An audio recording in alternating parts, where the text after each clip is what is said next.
ಇವತ್ತು ನಮ್ಮ ತೀರ್ಥಹಳ್ಳಿ ವಕೀಲ ಸಂಘದ ಸದಸ್ಯರಾದಂತಹ ಮಧುಕರ ಮಯ್ಯ ಇವರ ಮೇಲೆ ಮೊನ್ನೆ ದಿನ ಹಲ್ಲೆ ಆಗಿದೆ.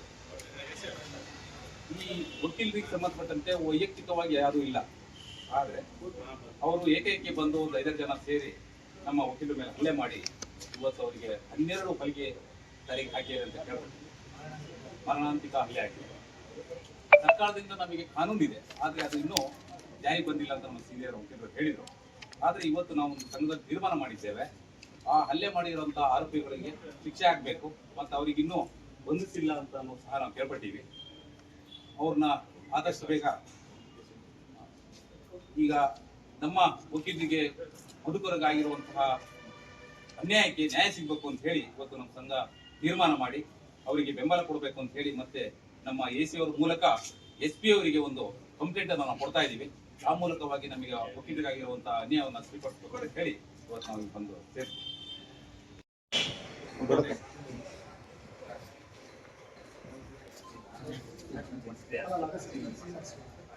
ಆಯ್ತು ಸರ್.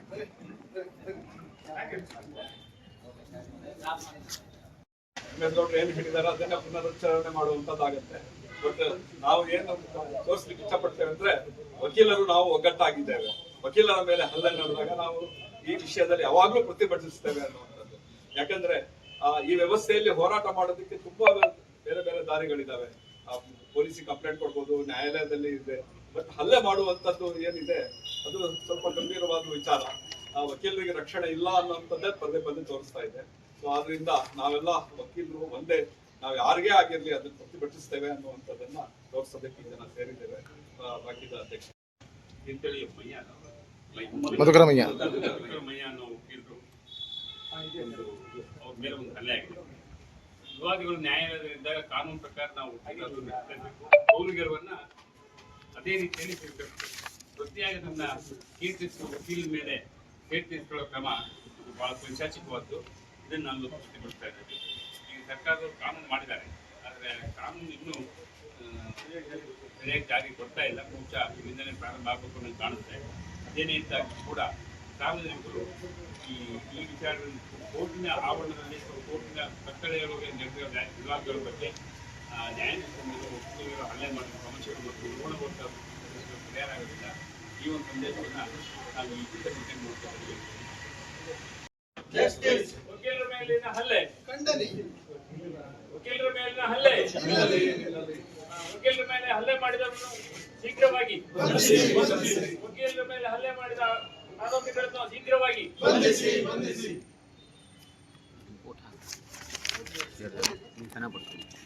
ನೀವು ಫೋಟೋ ಹೊಡೆದ್ರಲ್ಲ ಮಾನ್ಯ ಪೊಲೀಸ್ ಅಧೀಕ್ಷಕರು, ಜಿಲ್ಲಾ ಪೊಲೀಸ್ ಮಾನ್ಯ ಉಪಅಧಿಕಾರಿಗಳು, ಮಾನ್ಯ ವಿಷಯ ಸ್ಥಳೀಯ ವಕೀಲರ ಮೇಲಾಗಿರುವ ಹಲ್ಲೆಯನ್ನು ಖಂಡಿಸಿ ಆರೋಪಿತರ ವಿರುದ್ಧ ಶಿಕ್ಷಾರ್ಹ ಕೈಗೊಳ್ಳಬೇಕಾಗಿದೆ.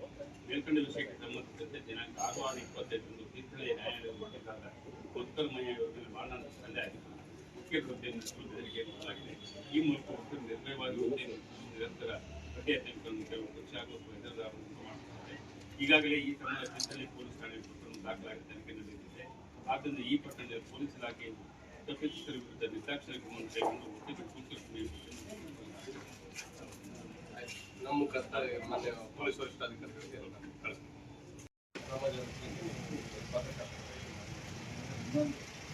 ಸಹಕಾರಿ ಇಲಾಖೆಯು ಆದೇಶ ಪಾಲನೆ ಆ ಸಮಯದಲ್ಲಿ ಅವರು ಸರಿಯಾಗಿ ಗಮನಿಸ್ತಾ ಇಲ್ಲ.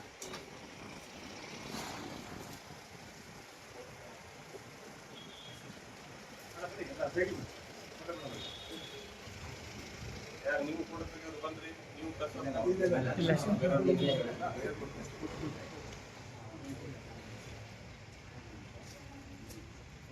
ಅದೇ ಸಮಸ್ಯೆ. ನಮ್ಮ ಕಾರ್ಯಕ್ರಮದಲ್ಲಿ ನಮ್ಮ ಕೂಡಲೇ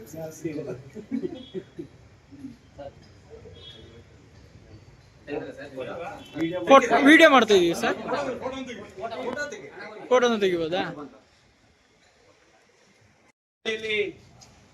ಒಂದು ವಕೀಲ ಮಿತ್ರನ ಮೇಲೆ ಒಂದು ಹಲ್ಲೆ ಆಗಿದೆ. ಹಲ್ಲೆಯ ಸಂಬಂಧ ನಮ್ಮ ವಕೀಲ ಸಂಘ ತೀವ್ರವಾಗಿ ಖಂಡಿಸ್ತಾ ಇವತ್ತು ಒಂದು AC ಅವರಿಗೆ ಮನವಿ ಕೊಡಲು ಎಲ್ಲ ಆಗಮಿಸಿದ್ದೇವೆ.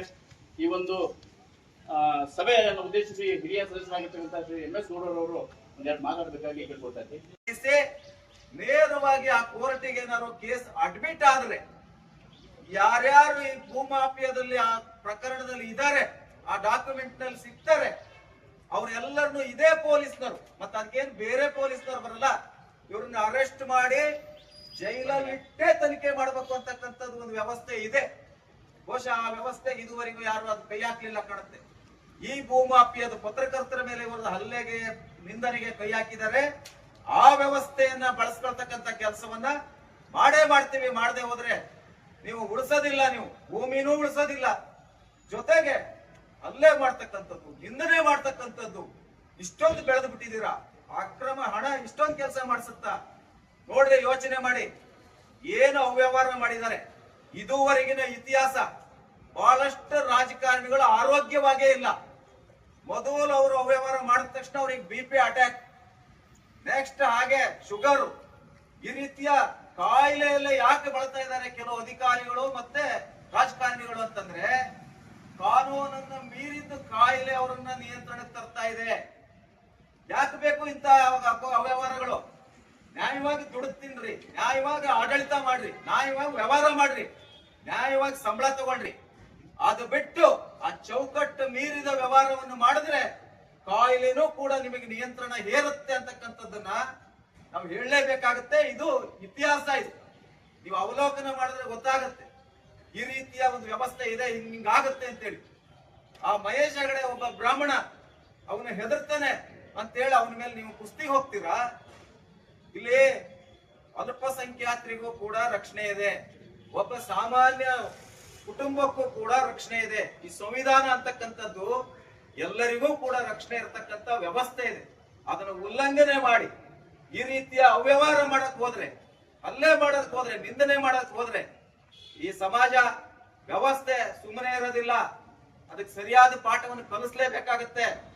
ಒಂದೇ ಒಂದು ಮಾತು ಆಗಿದ್ರೆ ಶಾಸಕರ ಆದಿಯಾಗಿ ಏನೇನು ಅಧಿಕಾರದಲ್ಲಿದ್ದಾರೆ, ಈ ಒಂದು ಅವಾಚ್ಯ ಶಬ್ದ ನಿಂದನೆ ಅಥವಾ ಹಲ್ಲೆ ನಿಂದನೆ ಮಾಡಿದವ್ರ ವಿರುದ್ಧ ಒಂದು ಹೇಳಿಕೆ ಕೊಟ್ರ? ಮೈಕ್ ಸಿಕ್ಕರ್ ಸಾಕು, ಬಹಳ ಮಾತಾಡ್ತಾರೆ, ಬಹಳ ಹೇಳಿಕೆ ಕೊಡ್ತಾರೆ ಎಲ್ಲಾ ಕಡೆಗೂ. ಆದ್ರೆ ಈ ಒಂದು ಘಟನೆಯನ್ನು ಖಂಡಿಸೋದಕ್ಕಾಗಿರೋ ಶಾಸಕರಿಗೆ ಆಗಲಿಲ್ಲ ಅಂತಂದ್ರೆ ಏನಿದು ಸೂಚಿಸುತ್ತೆ? ಇವರು ಪಾಲ್ದಾರರು ಅಂತ ನೇರವಾಗಿ ನಾವು ಆರೋಪ ಮಾಡಬೇಕಾಗತ್ತೆ. ಇವರ ಶ್ರೀರಕ್ಷೆ ಇಲ್ಲದೆ ಹೋದ್ರೆ, ಇವರ ಅಭಯ ಇಲ್ಲದೆ ಹೋದ್ರೆ ಇಷ್ಟೊಂದು ಧೈರ್ಯವಾಗಿ ಈ ರೀತಿಯ ಅವ್ಯವಹಾರ ಮಾಡೋದು ಸಾಧ್ಯನಾ? ಒಂದು ಇಲಾಖೆ ಒಳಗೆ ದಾಖಲಾತಿಗಳನ್ನ ಬದಲಾವಣೆ ಮಾಡ್ತಕ್ಕಂಥ